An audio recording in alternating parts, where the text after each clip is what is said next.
बारे में। दोस्तों, इस वर्ष बसंत पंचमी 26 जनवरी दिन बुधवार को पड़ रहा है। बसंत पंचमी का दिन माता सरस्वती का दिन होता है। सरस्वती को ज्ञान की देवी और शब्दों की देवी और ज्ञान की देवी कहा जाता है।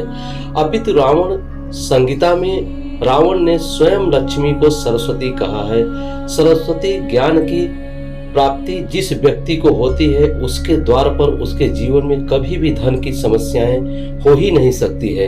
इसीलिए तंत्र में सरस्वती देवी, सरस्वती माता को तंत्रों की लक्ष्मी कहा जाता है, क्योंकि व्यक्ति को अगर माता सरस्वती का जिसको आशीर्वाद प्राप्त हो, उसको कभी परेशानियां छू भी नहीं सकती है।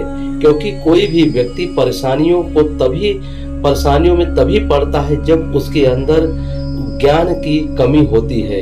व्यक्ति के अंदर अज्ञानता के कारण ही बड़ी से बड़ी समस्याओं को खुद ही जिम्मेदार होता है। दोस्तों, इन सभी समस्याओं के निवारण और वसंत पंचमी के दिन क्या करें कि माता सरस्वती का हमको आशीर्वाद प्राप्त हो। दोस्तों, इससे पहले आपसे मेरा अनुरोध है कि आप चैनल पर अगर नए हैं तो कृपया चैनल को लाइक और सब्सक्राइब जरूर करें, ताकि इस तरह के वीडियो जब भी हम लाएं उसकी जानकारी आपको सबसे पहले मिले। कमेंट बॉक्स में जय मां सरस्वती जरूर लिखें। दोस्तों, आपने सुना होगा कि पूरे दिन में सरस्वती कभी न कभी जिह्वा पर बैठी होती है और उस समय जो बोल दिया जाता है वही सत्य हो जाता है। तो बसंत पंचमी के दिन इस क्रिया को, इस प्रयोग को किस प्रकार करना है कि सरस्वती देवी किस प्रकार जिह्वा पर बैठती है और किस प्रकार अपनी मनोकामना को इस दिन पूरा करवाना है, इस क्रिया को बिल्कुल ध्यान से सुन ले। और दोस्तों, वीडियो को अंत तक जरूर देखें ताकि आपको पूरी जानकारी प्राप्त हो। दोस्तों, पूरे दिन में एक समय ऐसा आता है कि माता सरस्वती से कुछ भी बोल दो, कुछ भी मांग लो, वह चीज बिल्कुल पूरी हो जाती है। दोस्तों, वाक सिद्धि जिस व्यक्ति के पास होती है, या तो फिर पहले के जमाने में साधु संत के पास वाक सिद्धि होती थी, उस व्यक्ति से लोग बहुत डरते थे, क्योंकि उसके जिह्वा पर सरस्वती बैठी होती है। जिस भी व्यक्ति वह बोल देता था वह बिल्कुल सत्य हो जाता था। इस क्रिया को करने के लिए सर्वप्रथम तो आप बसंत पंचमी की तिथि और मुहूर्त को आप नोट कर लें, और उसके बाद क्योंकि जो क्रिया हम आपको बताएंगे वह बिल्कुल शुभ मुहूर्त में ही करना है। तो दोस्तों, इस वर्ष बसंत पंचमी का शुभ मुहूर्त है 26 जनवरी दिन बुधवार दोपहर 12:34 से शुरू होगी। इससे पहले यह ध्यान दें कि यह तिथि 25 जनवरी को 12:34 शुरू होकर 26 जनवरी को सुबह 10:28 तक ही रहेगी। 26 जनवरी को 10:28 पंचमी तिथि समाप्त हो जाएगी। आपको जो भी क्रिया करनी होगी इसी बीच में करनी है। बसंत पंचमी का जो पूजा का मुहूर्त है 26 जनवरी के दिन सुबह 7:12 से 10:28 तक ही रहेगा। आप यह समय नोट कर लें। जो भी पूजा करना है आपको इसी समय के बीच में करना है। सबसे पहले आपको क्या करना है, सर्वप्रथम आपको माता सरस्वती के तस्वीर के सामने एक 4 मुखी देसी घी का दीपक जलाना है।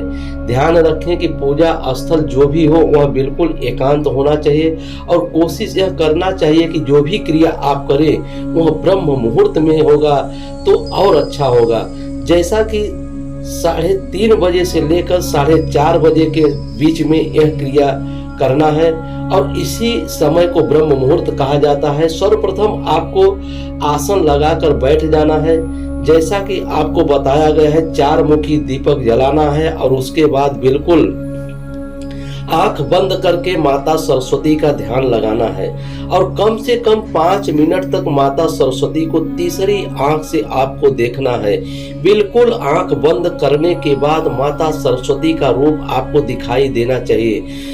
जब आपका ध्यान बिल्कुल माता सरस्वती पर लग जाए तब आपको अपनी मनोकामना को बोल देना है। बहुत ज्यादा आपको मनोकामना नहीं बोलना है, एक बार में एक ही समस्या को बोलना है, या जो भी आप मांगना चाहते हैं उसको एक ही बार में बोलना है। अगर सही ढंग से इस क्रिया को कर लिया जाए तो ऐसी कोई मनोकामना नहीं है जो पूरी न हो। दोस्तों, यह ध्यान का ही प्रयोग है। ध्यान की ही क्रिया है और बहुत ही शक्तिशाली क्रिया है। ध्यान की जो क्रिया होती है बिल्कुल शक्तिशाली और विशेष होती है। दोस्तों, इस क्रिया को बिल्कुल सही ढंग से किया जाएगा तो इसका फल प्राप्त होगा, नहीं तो यह किसी काम का नहीं होगा। जरूरत हो तो इस वीडियो को फिर से देखें और पूरी सावधानी से इस क्रिया को करेंगे तो इसका बहुत अच्छा फल आपको मिलेगा। और सबसे पहले ध्यान लगाना है और तांबे के लोटे या गिलास में ठंडा पानी रखना है और सरस्वती जी का ध्यान लगाते हुए बिल्कुल मंत्र मुग्ध हो जाना है। और उसके बाद आपको मन ही मन इस मंत्र का जाप करना है। ओम मंत्र इस प्रकार है, ओम सरस्वती नमः मंत्र का जाप करना है। आप जितना माला कर सकते हो, ध्यान रहे कम से कम 5 मिनट से 10 मिनट तक ध्यान करें। जितना माला हो सके 5 माला या 10 माला का जाप करें। और जब ध्यान बिल्कुल लग जाए अपनी मनोकामना को बोलने, उसके बाद जो पानी तांबे के पात्र में आप रखे हो उसको तुरंत पी लेना है। फिर माता सरस्वती को नमस्कार करें और जमीन को छूकर अपने माथे पर लगाएं। उसके बाद आप अपने दैनिक कार्यों में लग जाना है। फिर कुछ दिन बाद ही देखेंगे बिल्कुल जादू की तरह आपकी मनोकामना पूर्ण होगी। बसंत पंचमी का दिन, गुप्त नवरात्रि का दिन है, ब्रह्म मुहूर्त में आपने साधना किया है तो ध्यान तो ऐसे कभी फेल नहीं होता है। और ये जो प्रयोग मैंने आपको बताया है यह सरस्वती का बिल्कुल छोटा सा साधना है, बहुत ही शक्तिशाली प्रयोग है। जितना ही छोटा है उतना ही शक्तिशाली है। आज तक जो भी व्यक्ति इस क्रिया को किया है उसकी मनोकामना पूर्ण हुई है। आपको अगर यह वीडियो अच्छी लगी तो लाइक और सब्सक्राइब जरूर करना और फिर मुलाकात होगी एक नए वीडियो के साथ। तब तक के लिए ओम नमः शिवाय, हर हर महादेव, जय मां लक्ष्मी।